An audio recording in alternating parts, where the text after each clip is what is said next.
Viewers, இன்றைக்கி வந்து நிறைய ஹெல்த் பெனிஃபிட்ஸோடையும் ஹேர் கேர் டிப்ஸோடையும் தான் வந்திருக்கேன். இந்த ரோஸ்மெரி வாட்டர்லாம் கடையிலே வாங்க தேவையில்ல, நம்ம வீட்டிலே வந்து செஞ்சுக்கலாம். ஃபஸ்ட்டு வந்து நான் ஹெல்த்தியான லட்டு வந்து சொல்கிறேன். ஸ்கின்னுக்காக இருக்கும், ஹேருக்காக இருக்கட்டும், நம்ம ஹெல்த்தை வந்து நல்லா வச்சுக்கிறதுக்காக கிட்ஸுக்கு வந்து இந்த லட்டுவை டெய்லிக்கும் வந்து ஸ்நாக்ஸ் பாக்ஸில் வந்து மறக்காமல் வந்து கொடுத்துருங்க. இதுக்கு ஒரு கப் ஃபுல்லாக வந்து வேர்க்கடலை, அதாவது வறுத்த வந்து கடலை எடுத்துக்கோங்க. கொஞ்சமாக பாதாம், கொஞ்சம் வால்நட், இது மாதிரி பிஸ்தா இதெல்லாம் சேர்த்து ஒரு சின்ன கப்பால் எடுத்துக்கோங்க. முந்திரி பருப்பு அதை விட கொஞ்சம் ஜாஸ்தியாக எடுத்துக்கோங்க, ஏன்னா டேஸ்ட்டு கொடுக்கும் முந்திரி பருப்பு. நான் வந்து மக்கானா வந்து சேர்த்துருக்கேன், ஆப்ஷனல் தான் வந்து மக்கானா. நெக்ஸ்ட்டு பார்த்திங்கன்னா டேட்ஸை வந்து நல்லா வந்து லோ ஃப்ளேமில் வச்சு லைட்டாக வாட்டிட்டு மிக்ஸி ஜாரில் போடும்போது நம்மளுக்கு வந்து அந்த ஜாகிரி வந்து லிக்விடானால் எப்படி இருக்கும், மெல்ட்டானா இருக்க மாதிரி நம்மளுக்கு வந்து நல்லா கரைச்சிரும். நல்லா வந்து பவுடர் மாதிரி அரைச்சி எடுத்துக்கோங்க. நெக்ஸ்ட்டு பார்த்திங்கன்னா டேட்ஸ் தான் வந்து அரைச்சிக்கேன் பாருங்கள். இதை வந்து லைட்டாக வந்து பனைஞ்சு நம்ம ஃபுல்லாக வந்து பனைஞ்சு விட்டுக்கலாம். இது கூட வந்து நெய் வந்து சூடு பண்ணி வந்து கொஞ்சம் கொஞ்சமாக ஆட் பண்ணி உருண்டை பிடிக்க ஆரம்பிங்க. நீங்கள் பத்தலைன்னா ஆப்ஷனுக்கு வெளில கூட சேர்க்கலாம், இன்னும் கொஞ்சம் பேரிச்சம்பழம் இருந்தாலும் சேர்த்துக்கலாம். அதாவது கொஞ்சம் சாப்பிட்டு சேர்த்துக்கு நெய் வந்து பிடிக்காது, அவங்களாம் வந்து பேரிச்சம்பழத்தை அதிகமாக சேர்த்து உருண்டை பிடிக்கலாம். அப்படி பேரிச்சம்பழமும் இல்லைன்னா வெல்லம் இருக்கு இல்லையா, அதை வந்து லைட்டாக மெல்ட் பண்ணி உருண்டை பிடிக்க ஆரம்பிங்க. ஒயிட் சுகரை அவாய்ட் பண்ணிடுங்க. இது ஃப்ரிட்ஜில் வந்து ஸ்டோர் பண்ணுறது ரொம்பவே நல்லது, ஏன்னா இப்போல்லாம் இருக்கிறதெல்லாம் வந்து சீக்கிரமாக வந்து கெட்டு போயிடுது. நம்ம வந்துட்டு நல்ல பாக்ஸெல்லாம் வெயிலில் வச்சு தொடச்சி அப்புறம் ஸ்டோர் பண்ணோன்னா வெளியிலே வச்சு 1 வீக் 2 வீக்ஸ் சாப்பிட்லாம். ஃப்ரிட்ஜில் வைக்கும்போது 1 மாதம் வரைக்கும் ஃபுல்லாக வந்து சாப்பிட்லாம். குடல் தான் வந்து எடுத்துருந்தோம் இந்த சண்டே. பார்த்திங்கன்னா குடல்லாம் வந்து நல்லா க்ளீன் பண்ணியாச்சு. அது என்னவோ தெரியல, எப்போ வீட்டில் குடல்லாம் சமைச்சாலும் வந்து பிடிக்க மாட்டேங்குது. இந்த தடவையும் அப்படி தான், இந்த தடவை டிஃப்ரெண்ட்டாக வந்து சமைச்சிருந்தோம். அதாவது நார்மலாக சிக்கன்லாம் எப்படி செய்வோம் அதே மாதிரி தான் வந்து செஞ்சுருந்தோம். 10 விசில் விட்டேன் இந்த குடல் வேகிறதுக்கு. இந்த குடல் சூப்பு வந்து நம்ம குடிச்சோம்னா உடம்புக்கு ரொம்ப நல்லது, அதாவது வயிறு புண்ணுலாம் வந்து ஆற்றும்னு வந்து சொல்லியிருக்காங்க. நான் வந்து சிக்கன் வந்து எப்போதும் இஞ்சி பூண்டு அப்புறம் வெங்காயம் இதெல்லாம் தனித்தனியாக பேஸ்ட் மாதிரி அரைச்சி வந்து சேர்த்துக்குவேன். சைடில் வந்து குட்டி பசங்க வந்துட்டு லெமன் வந்து ஜூஸ் வந்து போட்டுட்ருந்தாங்க, அவங்களுக்கு அப்படியே கொஞ்சமாக ஹெல்ப் பண்ணிவிட்டு நம்ம அப்படியே குடல் செய்ய திரும்பி வந்தாச்சு.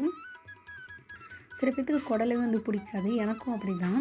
இதை வந்து நல்லா க்ளீன் பண்ணி, அதாவது கடையிலே நீங்கள் வந்து கட் பண்ணி தர சொன்னால் அவங்க கட் பண்ணி தந்துடுவாங்க. வீட்டில் வந்து சுடுதண்ணியில் போட்டிங்கன்னா அதை நல்லா வந்து எல்லாமே தோல்லாம் உறிஞ்சி வந்துடும். நல்லா 2-3 தடவை வந்து க்ளீன் பண்ணிவிட்டு சமைக்கும் போது சூப்பராக இருக்கும். இது குடல் வந்து கிரேவி பண்ணுறதை விட, அதாவது தோசை தவாவில் போட்டு சுக்கா மாதிரி பண்ணுங்கள்.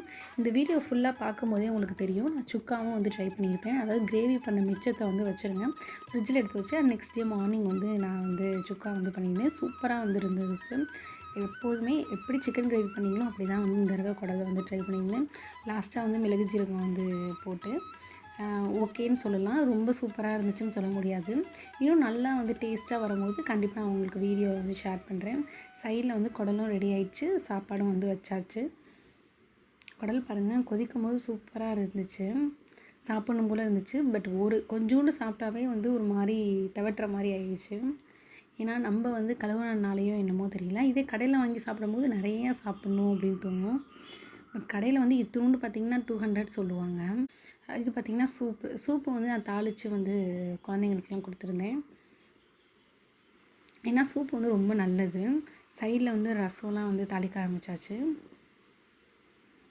நீங்கள் வீடியோ ஸ்கிப் பண்ணாமல் பார்த்தீங்கன்னா ஹேர் கேர் ரோஸ்மெரி வாட்டர் வந்து நான் தயாரித்தேன், எப்படி வந்துச்சு, எப்படிலாம் வந்து யூஸ் பண்ணுறதுங்கிற டிப்ஸை வந்து தரேன் பாருங்கள். இவ்வளோ தான் சாப்பிட்டேன், அதுவே எனக்கு ரொம்ப வந்து தவட்டிடுச்சு.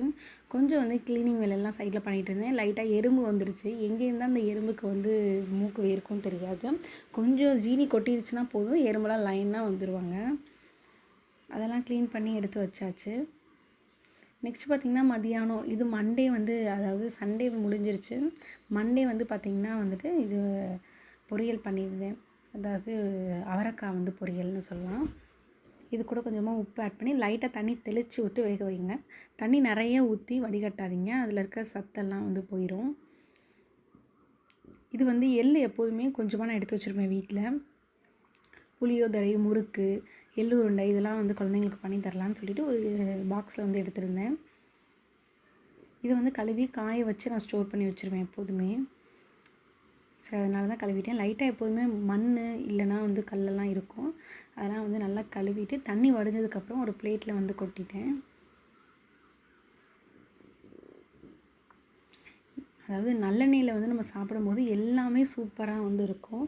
யாரெல்லாம் ட்ரை பண்ணியிருக்கீங்கன்னு சொல்லுங்கள். நான் வந்து நல்லெண்ணெயிலே சாப்பிட்டு பழகிட்டேன். அதே மாதிரி நல்லெண்ணெய் வந்து ஆட்டும் போது அதில் வெல்லம் போட்டு ஆட்டும் போது தான் நல்லெண்ணெய் கசக்காது. அது எள்ளை பார்த்திங்கன்னா நான் இப்போ கழுவும் போது பார்த்துருப்பீங்க நல்லா க்ளீனாக வந்து இருக்கணும். அந்த எள்ளு தான் வந்து கசக்காது எண்ணெய் ஆட்டினீங்கன்னா. கொஞ்சம் குப்பை பச்சை கலரில் இருந்துச்சுனாவே கசக்க ஆரம்பிச்சிடும் எண்ணெய். எவ்வளோ வெல்லம் போட்டு நீங்கள் ஆட்டினீங்கனாலும் கசக்கும். சைடில் அப்படியே முள்ளங்கி சாம்பார், அதுக்கப்புறம் அவரைக்காய் வந்து பொரியல் தான் வந்து பண்ணிகிட்ருந்தேன். இப்போ நிறைய டிஎன்பிசி அப்டேட்லாம் வந்து போடலான்னு இருக்கேன். நிறைய பேர் இப்போ குரூப் 1 எக்ஸாம் வந்து வருது. எல்லாருமே மனசை தளர விடாமல் படிங்க. அவ்வளோதான் வந்து சொல்ல முடியும். ஏன்னா வந்து நெக்ஸ்ட்டு விலாகில் வந்து நான் வந்து டிஎன்பிசியை பற்றி வந்து சொல்லலான்னு இருக்கேன். தண்ணிலாம் வடிஞ்சதுக்கப்புறம் ஒரு பாத்திரத்தில் வந்து கழுவி அதாவது கொட்டி காய வச்சாச்சு. இதிலே பாதி காஞ்சிருக்கும், அடியில் காயாமல் இருக்கும். இப்போ அடிக்கிற வெயிலுக்கு ஒரு 2 மணி நேரத்துலேயே சூப்பராக வந்து காஞ்சிரும். நீங்கள் இதுக்கப்புறம் வறுக்கக்கூடாது. டேரெக்டாக வந்து நல்லா காஞ்சதுக்கப்புறம் வந்து எள்ளுருண்டை செய்ய ஆரம்பிக்கணும். இது வந்து வேம்பாலம் பட்டை தான். இது வந்து நாட்டு மருந்து கடையில் கிடைக்கும். நான் வந்துட்டு ஒரு 100 கிராம் எண்ணெய் ஊற்றி இதை ஊற வச்சுருந்தேன்.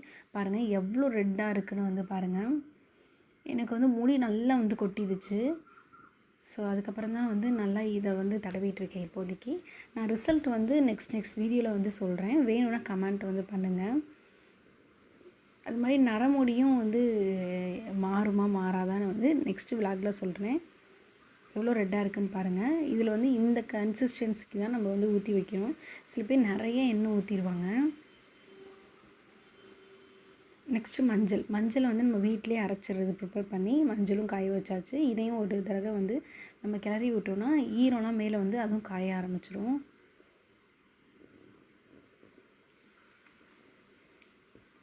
என்றைக்குமே காய வச்சுட்டு அப்படியே வந்து எள்ளு உருண்டை மிக்ஸி ஜாரில் போட்டு செஞ்சிடலாம். அதுக்கப்புறம் வறுத்து பண்ணிங்கன்னா எண்ணெயும் எள்ளும் தனியாக பிரிஞ்சிடும். இது வந்து இந்த ஆடி மாதம் வந்து கோயிலில் வந்து கொடுத்துருந்தாங்க.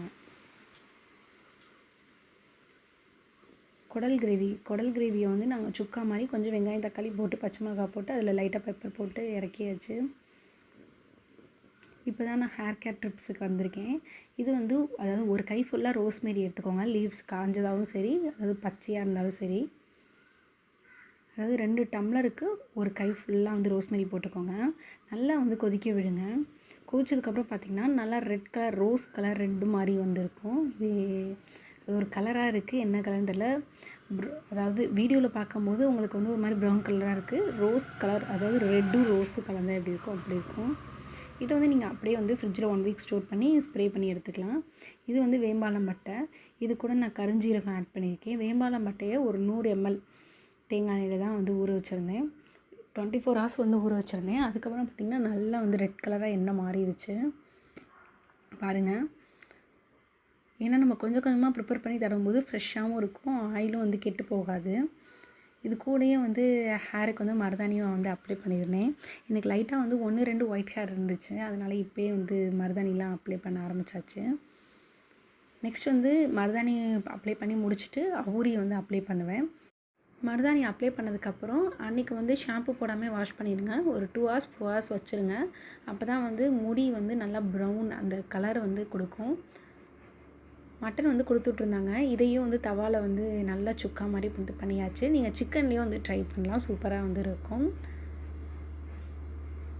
நெக்ஸ்ட் வீடியோவில் நான் வந்து நிறைய வந்து அப்டேட்டோட சொல்கிறேன், டெம்பிள் அப்டேட்டோட. அதாவது துலாபாரம்லாம் வந்து கொடுத்துருந்தோம். ஏன் கொடுத்தேன் எதுக்கு கொடுத்தேன்னு வந்து சொல்லியிருந்தேன். அப்படியே சுவாமிமலை முருகன் கோவிலுக்கு ஒரு விசிட் பண்ணியாச்சு. டாடா பாய், நெக்ஸ்ட் வீடியோவில் பார்ப்போம்.